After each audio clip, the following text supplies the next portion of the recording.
কি গো বোন, আমার এই শাড়িটা কেমন দেখাচ্ছে বলো তো? ওয়াও বৌদি, এটা কি শাড়ি পরেছো তুমি? খুব সুন্দর তো।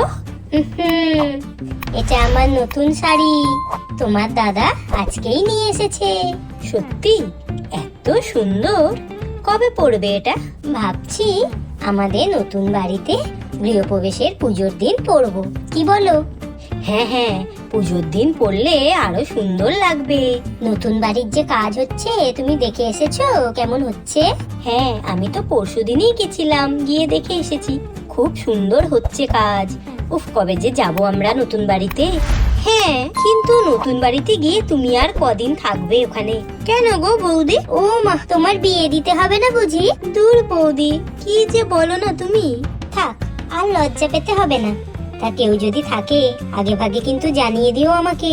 চলো ভিতরে চলো, তোমার দাদা শুধু আমার জন্য নয়, তোমার জন্যও একটা শাড়ি এনেছে।